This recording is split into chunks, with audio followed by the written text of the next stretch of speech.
on, Knicks fans? My name is Vigo Sports Talk, host of Vigo Talks Knicks. The New York Knicks will be playing the San Antonio Spurs in the 2026 NBA Finals. A rematch, by the way, of the 1999 NBA Finals. It was way different. Tim Duncan was playing. No Ewing. It was a bunch of new players. Now, we will be playing Victor Wembanyama, 7'5" center. He's not real. He's basically everything you want in a player. Tall, he could defend, he could rebound, I guess. He could shoot.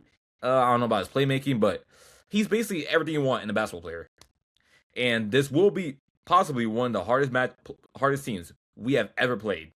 You could argue maybe the Boston Celtics, they were a hard team, even though we beat them in 6 games, but though that team just won the NBA championship, the second seed in the Eastern Conference, that team was unbelievable. That was a very hard team, but this team right here, they just beat OKC, who also just won the NBA championship. So it's not gonna be easy. And yes, I love Knicks fans say Knicks in 4, but we gotta be realistic. They're gonna get a winner, like a win or two, maybe. It could be 6 games, it could be 7 games. I don't want to deal with that. It's too stressful, but this is not gonna be easy. And of course, yes, I'm going with the New York Knicks. Of course, no matter what, I'm rocking the New York Knicks. But in today's episode, I gotta talk about the matchups and how we could beat the Spurs in this series. First of all, I prefer the Spurs matchup. I'm not ducking OKC because I truly believe we could beat any team, honestly, any team. But I prefer the Spurs because we play a lot competitive game with them. We won 2 out of 3 games last season. One was the NBA Cup, which technically did not count, but it's a pretty big accomplishment for the Knicks, so I like to count that. And they remember too. They were talking about it after the game. They're not gonna forget about it. So we gotta come out and set the tone. Game 1. So first of all, we gotta talk about matchups. That's important because 7'5" center. That ain't easy to guard. But obviously you're gonna have Cat, Mitch, which I will be talking about Mitch's injury, which it's unbelievable, unlucky at whatsoever, but.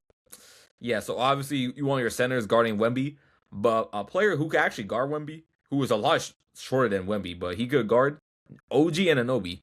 You can see these highlights where he's actually playing some good defense versus Victor Wembanyama. So I would trust him maybe to guard him sometimes, but like I said, he is 7'5", so he can easily just shoot over him. So I prefer a taller player like Cat and Mitch.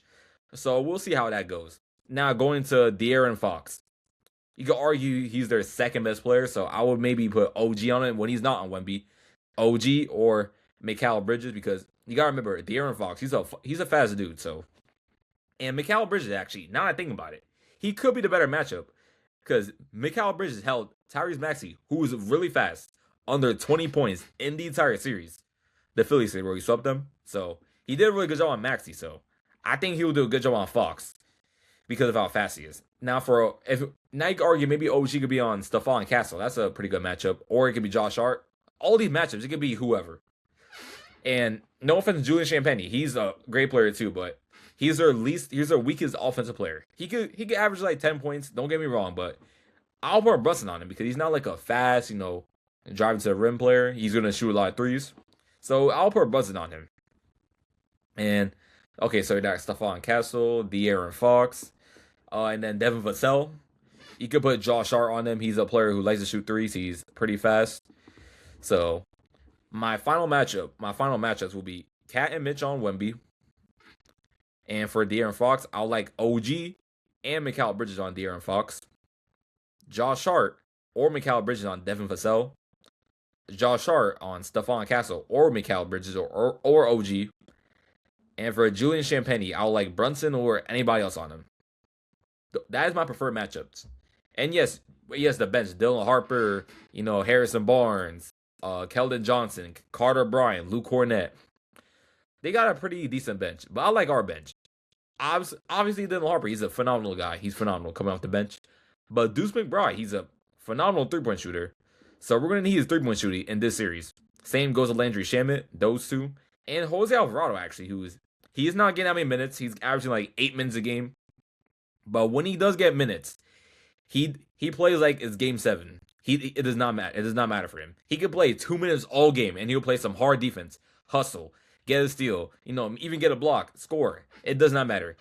He is built for this. So he will play hard no matter what. And now to win the game, first of all, the Spurs, they're not known as a great shooting team.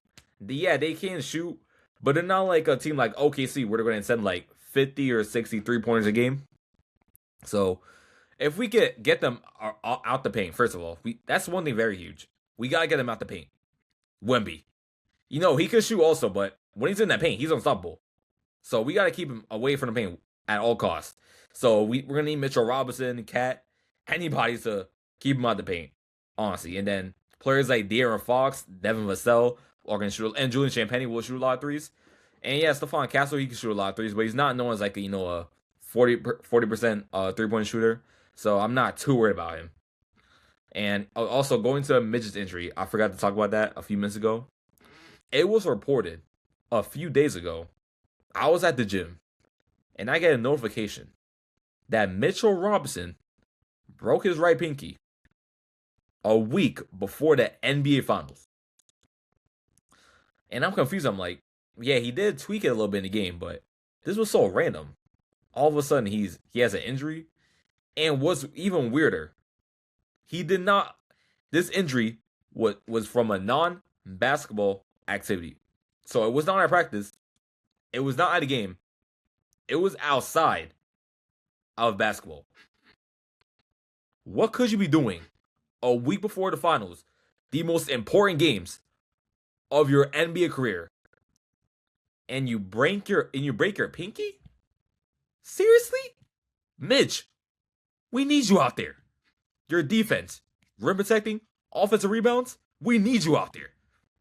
You've been with us from the very beginning, 2018, when we sucked. We were the laughingstock. People used to laugh at us. When people used to wear a Knicks jersey outside at school, you get made fun of. You were there. And now, you have a chance to bring us an NBA championship for the first time since 1973. And you break your pinky. Come on, you gotta be smarter than that. You gotta be way smarter than that. I'm praying, I hope this does not affect how you play, because this could be very huge now that we're playing the San Antonio Spurs. Obviously, it will be a lot more different because for OKC, they got 2 7-foot centers, so it will be a lot harder. And honestly, if we play OKC, we would have to run a double big. And then you got to give Ariel Hagporty some minutes, which I think he will be getting some minutes in this finals because, I can't trust Cat in his dumb fouls and foul problems. So he will get some minutes. And Ariel Hagporty, even if he get like 5 minutes, 4 minutes, 3 minutes, it does not matter. You play like you're playing 50 minutes. Play like you're playing Game 7. Play hard. That's how you earn minutes in this league. That's how you earn minutes. We need you to play really hard. I don't care. We're going to need you. Same goes for Jeremy Sohan because, and yeah, people are looking at me crazy like, Jeremy Sohan, he doesn't play at all. He's like the last guy off the bench. He used to play for the Spurs, by the way. Let's not forget about that. He might know a thing or two that we don't, that we can use as an advantage. And let's not forget, at one point, people were calling him a mini Dennis Rodman. He's only 6'8", but he could rebound like Dennis Rodman. He could defend like Dennis Rodman. And Mike Brown uses him as an undersized center. So who knows? He could maybe guard Wemby. Because if he played with Wemby for the last 3 years, he's got to know something how to guard Wemby. So we could definitely use that as an advantage. So yeah, that's all God say in today's episode. We've come this far. I'm still in shock that we are playing the NBA Finals. Who would have thought that team, when we won 17 games, when we had no Jalen Brunson, when we had Julius Randle, R.J. Barrett, Mitchell Robinson, all those players, Frank Ntilikina, Kevin Knox, who would have thought we will be playing in the NBA Finals? People didn't believe in us. Like Draymond Green, he's like, oh, the Knicks suck. They're not going to win a championship. Where are you now? And now all of a sudden, you should get out the East. Oh, the East is easy. Now you're saying that. But if it was some other team, you would not be saying that. You're doing Knicks for clicks. You're trying to rage bait these Knicks fans. So now our job, so all the people doubting the Knicks all season long, for years, it is our job to get the job done and to win this NBA championship. When we signed Jalen Brunson, people thought it was a scam. People thought we overpaid. They're like, why would the Knicks pay this guy this much money? You know why? He's now a 3-time All-Star. 3-time All-NBA, clutch player of the year, and he's brought us to the finals for the last 4 years. And now we're in the NBA finals, led by a person who's quote unquote too small to play in the NBA. That's a full circle moment. And yes, we did lose in 1999, and I'm pretty sure we lost in like 5 games. But this final series, this is for the former Knicks who played in that series. We're gonna win this for you, New York. I have full faith in you. I know we can get the job done. If we quote unquote weren't built for the championship, we would not be here. But we are here for a reason, because we've worked so hard all season long, and we're gonna get this NBA championship. We will get this championship. We gotta lock down Wemby, get him out the paint. Don't let them shoot threes. Players like De'Aaron Fox, Devin Vassell, Julian Champagnie. We gotta, guard the 3-point line, which has been an issue, but we can get it done. And as for matchups, Cat, Mitch on Wemby, and so maybe OG, and then Mikal Bridges on De'Aaron Fox. I like that. And Stephon Castle, you can put maybe Josh Hart on him, or actually maybe OG, then Josh Hart on Devin Vassell, then Brunson on Champagnie, and the bench, whoever's in, you guard whoever. So we're gonna need Landry Shamet. That 3-point shooting, we're gonna need that lights out shooting. McBride, same goes to you. Mitchell Robinson, that offensive rebounding. Still, I don't care if you have a broken pinky. We got players like Kobe, who's played through many injuries. I can guarantee you, almost every legend in the NBA has played through an injury like that. So you're gonna have to play through it. And when you win the championship, you will go down as a player all Knicks fans will always remember. Who knows? One day your name's gonna be up there in the banner. Who knows? I got full faith in you, and it's no disrespect, but at a time like this, you cannot get injured, especially outside of basketball. I hope all is well for you. Believe me, I hope everything is well. But we need you out there, man. You're important to us. Knicks fans love you, and if you win this, when you win this championship, they're gonna remember you for the rest of your life. That's all I gotta say in today's episode. Thank you guys so much for all season long for watching my videos. I will be uploading a lot, and I will be going to the games a lot. So I hope to catch you guys there. If you guys want to interview, just tag me, just say something in the comments, and I got you. My name is Vigo Sports Talk, host of Vigo Talks Knicks, and I will see you next episode, Knicks fans. Peace. Let's go, Knicks.